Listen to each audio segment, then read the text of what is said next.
I think that's really interesting. I have to know real quick, just for context, had you been out into the outside world? Had you gone to a big grocery store, for example, and seen other people and become aware of others and realize, hey, they don't seem so bad? Or was this all just you speculating? So that's a good question. I'm glad you asked that. So, like when I was younger, I would say, from the time I could walk until I went to school, I would periodically run to the neighbors with my dad to use the a payphone there. And because we didn't have telephones. And so when we had to make a phone call, it was at the neighbors, which was a half mile to three-quarter mile through the field. And so I would see our neighbors and their children. And their children were happy and they were jumping on the trampoline and they were playing and just things that I never got to do. And I, in my family that I imagined, I, that was my inspiration, was what I saw. It was just you know, maybe 2 minutes here and every now and then I would see them and we didn't even interact with them, but I just witnessed it and I saw the joy and I saw the happiness. And they didn't seem bad, like you said, they didn't seem bad to me. And I did go to the grocery store with my mom a couple of times. It didn't happen often. It didn't happen even once a year, but it was just a very rare thing that we got to go to the grocery store. She typically went and took maybe one or two of us kids. So I picked up inspiration from that. I remember one time in particular when we went to town, we stopped at the bank. It was Wells Fargo in Boerne, Indiana. And I just remember standing there and noticing how friendly and kind the teller was. And I really remember thinking that she can't be a bad person. That how could she be a, a bad person if she was so kind and she was more kind than the people that I was with. And, she was more kind than the people in my community, a lot of them. Yeah. And there was that inspiration from those little outside experiences that made me wonder. And I couldn't buy into this belief that we were the only good people and that there was something wrong with everyone else that wasn't like us. Yeah. Well, deciding to leave at 17, that's a huge deal for many reasons. Did you have any documentation, like a birth certificate or social security card? I did not. So at one point in my life, I believed I was adopted because I was just not like any of my sisters. And I never saw any of my sisters want to read the books that I read or have the curiosities I did. I think that if I talked to them now, they probably would be some of that there, but I didn't recognize it.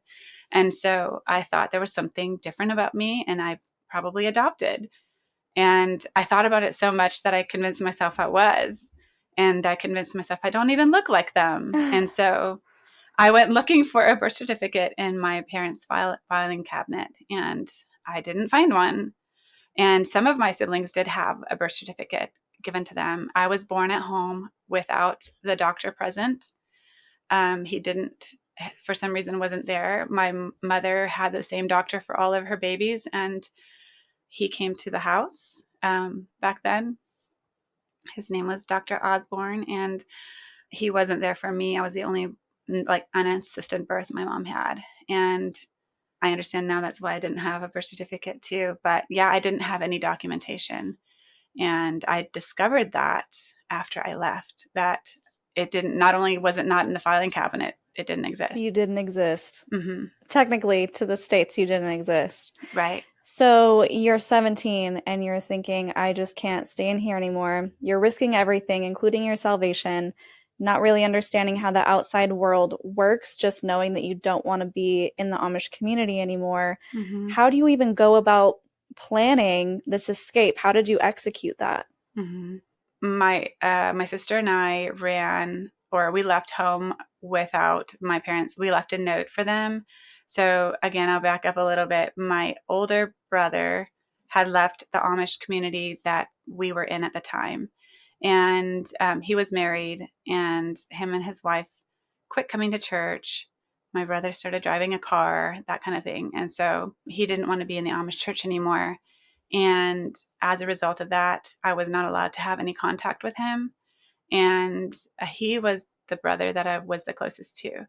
I looked up to him. He was encouraging, he was supportive.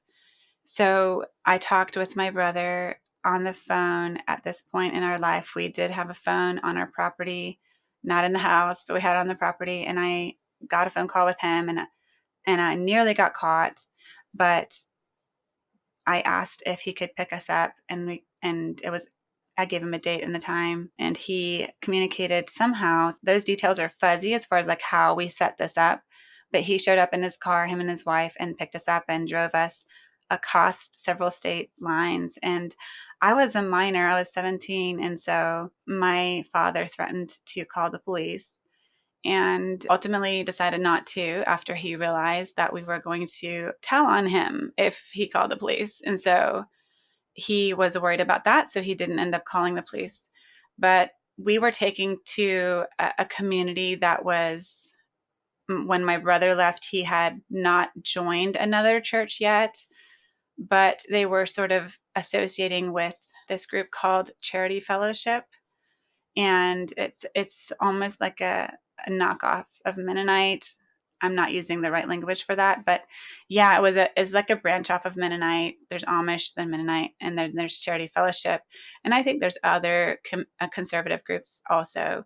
But he was a part of that, and we were taken to my oldest brother, who had lived out of state, and we didn't have any contact with him either because he joined the Charity Fellowship Church. And we were taken to his house, and the ministers from his church came over to talk to us because we were young girls and you're not supposed to run away from home. We were gone for a couple of days, and my parents ended up coming down with the Amish ministers and my older siblings who were supporting them, and they came and got us and took us back home. And No. yes. And so my dad made empty promises. He even cried tears, which I knew were not real because my dad was he was a very harsh man. And he cried tears. And the ministers, of course, said, we should go back with them. So we get in the vehicle with them. It was a 15-passenger van, and they sat me next to the wall of the van, away from the door. And I just regretted it. I regretted getting in the van, although I don't even know how I would have avoided it. And I thought, when we stop at a gas station, I'm just going to run. And it was dark. It was dark. It was at night.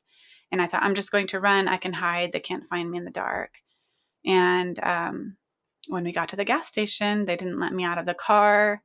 And then they said, if I have to go in to use the restroom, that somebody is going to go with me, and like had a hold of me the whole entire time. And so I couldn't get away. Jeez. And we were taken home, and 2 weeks later, things had just escalated at home and gotten a lot worse. We were essentially being held in a prison. We were not allowed to talk to anyone, or we weren't even allowed to talk to my younger siblings. I have 4 younger siblings. We were not allowed to interact with them at all. And so about 2 weeks later, it kind of came to a head, and uh, my dad, my father gave us an ultimatum, and he said, you either have to stop talking like you are, or you have to leave. And he was in a fit of rage when he said that. And I think that he didn't probably, I think he regretted saying it. Essentially, he was giving us an ultimatum, like, do this or leave. And I was like, okay, I'll leave. And he was really taken back by that. And so I had gone up to my room, and I was packing a little small bag that I had with a couple clothes. I didn't really have anything to take with me. I had $100 that I had saved over my whole entire life, because that's another thing. We don't get to keep our own money until you're 21. And you asked me how I thought I was going to pull that off or make that happen. I had no idea. I just knew I had to leave. And I thought that as soon as I was able to leave my home, I would feel safer than I felt there. And so the next morning at sunrise, it was barely sunrise. The sun was just starting to peek over the horizon, and I hear horse and buggy sounds coming up our driveway of our home. And I looked out of my window, and here comes all of my older siblings who were married and in the Amish community, which equaled to 8 siblings and their spouses, a total of 16 people. And they came into my house and into my room and were there to hold me hostage and not let me leave. And I had just slipped a dress on, and they came into my room. 3 people came into my room with 2 chairs, and 2 more people stood at my doorway to block the doorway. And so I'm sitting on my bed, and my older brother sits in front of me on the chair and just starts talking to me and telling me how sinful I am and how I'm going to hell and I need to repent and just all the things into his speech. I don't remember how long the speech lasted, but it was well over an hour. At some point, I just disconnected from what was happening, and I was staring out the window, and I didn't hear anything he said anymore, until he got angry and shouted at me because he noticed I wasn't listening. And so he shouted at me for that. And that kind of brought me back into the room. And then at some point, I checked out again, and my older sister grabbed me around my throat and shook me really hard. Mm. And that was the moment that something just broke. I snapped, and I was brought back into reality really harshly. And I jumped off my bed, and I slipped my house slippers on, and I ran towards my door. And the 2 people that were blocking my doorway just moved out of the way. And I ran down the hallway and down the stairs and through the dining room, kitchen, and out of the back door. And I just ran. I didn't think. I just ran.